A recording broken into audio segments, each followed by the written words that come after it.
so sorry. One thing, we are moving for admission of HM 46 and AG 34 based on this witness's testimony. Your Honor, same objection. All we're trying to do is protect the sensitive law enforcement operations, who was involved, when emails were sent, what the subject of those emails were, what the FBI's operations plans were, how they work with the State Securities Board, the FBI, the DPS. If that information can be redacted, no objection. Hold on. We've discussed this at length. He testified there was nothing confidential. The FBI could be here. They could be called. Yes, Your Honor, or Mr. President, yes, that's correct. Either one, doesn't matter. Okay, yes, sir. But they're not here. They're not, however, I would like to, for the record, remind the court that it was Mr. Bangard's testimony opposite to Mr. Gordon's. Your Honor, I'm going to insist that she not say testimony of another witness in front of this witness. Okay. Both of you, just stop for a moment, okay?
Your Honor, if I could, I just want to make sure that there's no misunderstanding or misstatement here. Jurors, please take your seats again. I just want to make sure that there's no misunderstanding here, that you have a complete copy of those files in front of you, and you can see for yourself that there are no copies of search warrants, there are no copies of the actual emails within those files, which appear to be the documents that counsel is concerned about, and I just want to make sure that's clear for the record, that those documents are not in those files. And we have reviewed them while up here, going through this testimony. Is it your representation as an officer of the court that this document has already been released to the public? Yes. Both documents? Yes. And that was the testimony? It was. I have to overrule your objection. We'll admit into evidence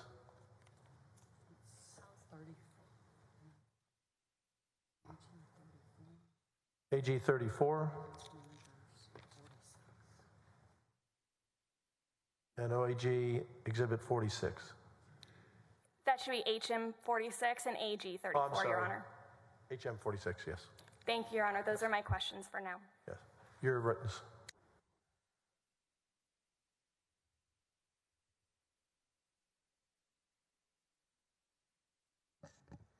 Good afternoon, morning, Mr. Gordon. Please state your name for the record. Leah Graham. You talked about this decision being fact-specific. Do you recall that testimony? Yes. So let's talk facts. The requester in this case was Nate Paul's lawyer, correct?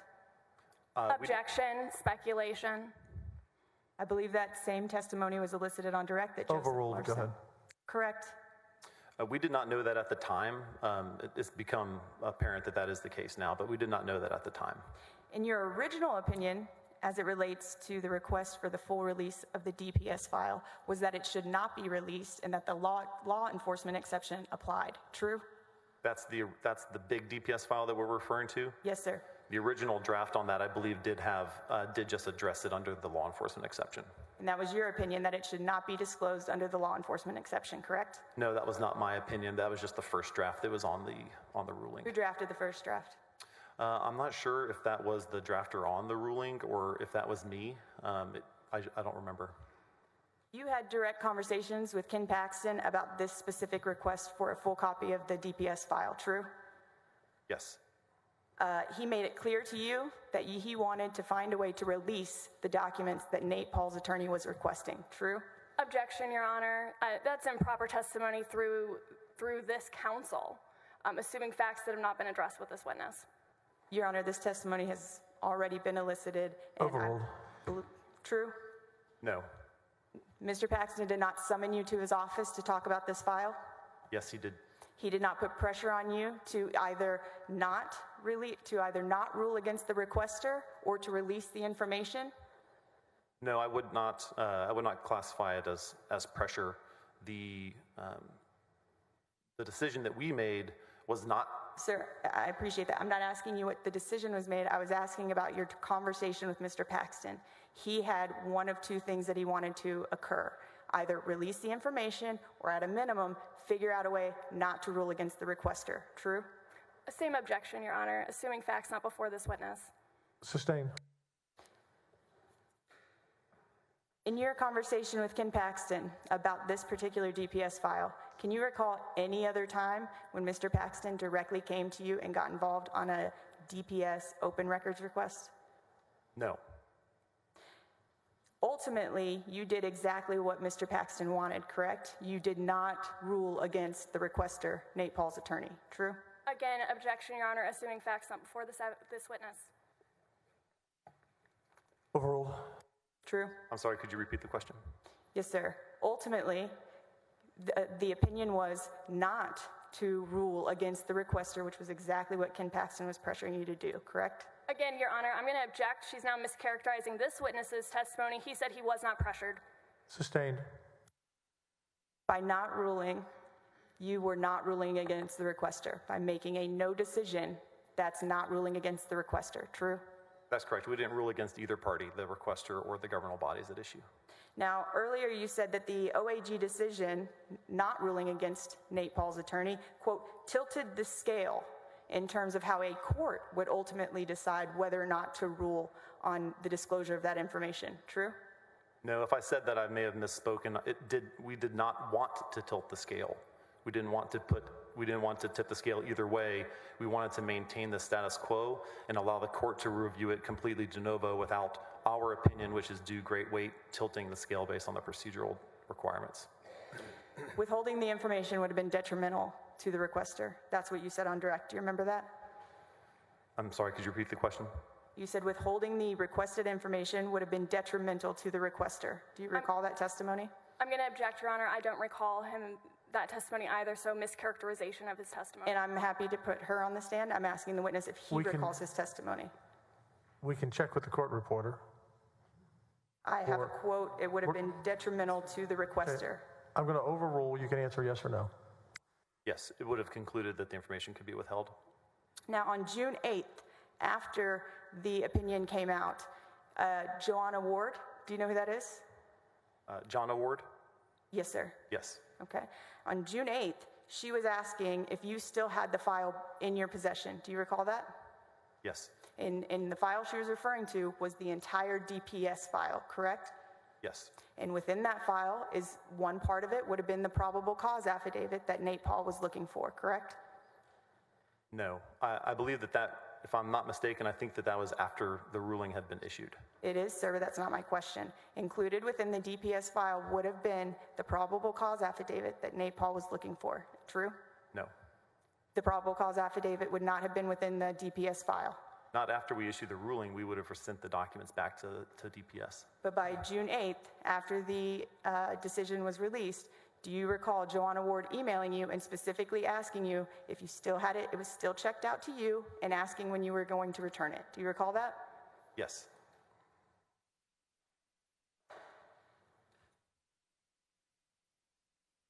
We talked a lot about precedent and what should be publicly disclosed. You would agree with me that a search warrant is treated substantially differently than a probable cause affidavit or search warrant affidavit in terms of whether or not that should be released to the public, correct?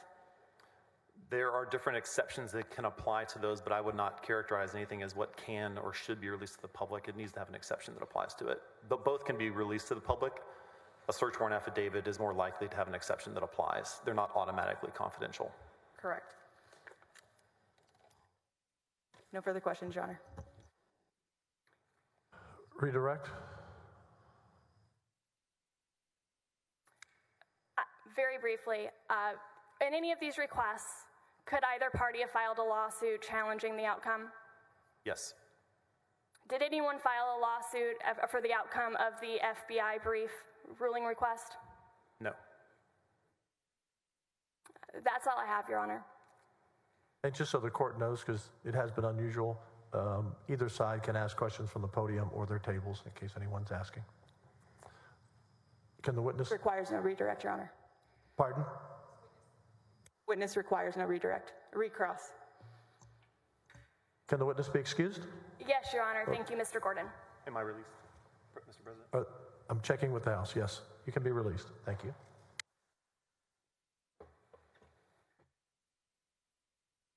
Hence, we'll call their next. No, we're going to take a break. Sorry.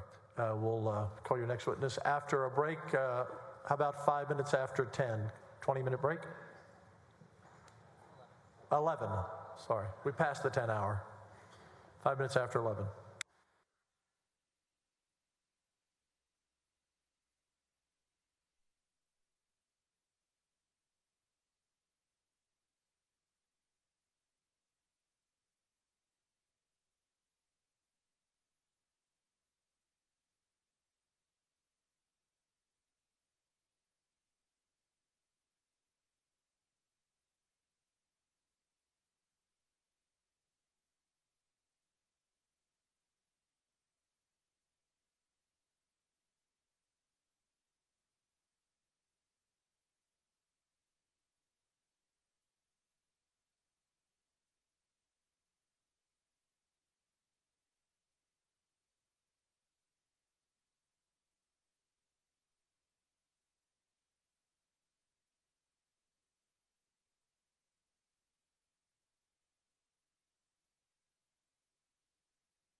Please call the next witness. Who will that be?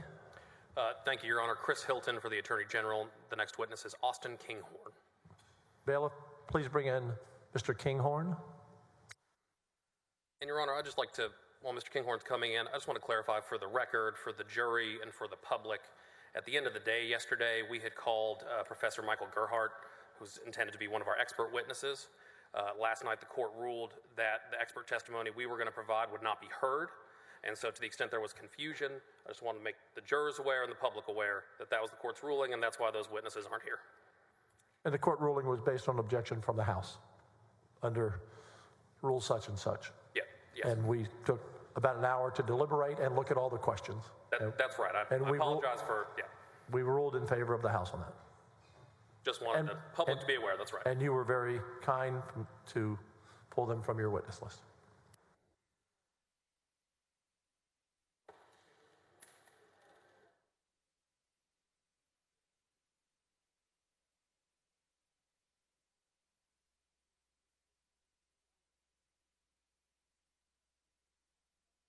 Thanks, sir. Mr. Kinghorn, I believe I already swore you in the group. You may be seated. Speak loudly and closely to the mic. Thank you.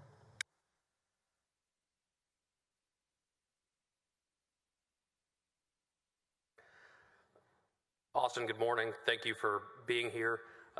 We both need to speak slowly and loudly into the microphone, I am told. You've testified in this chamber before the Senate, correct?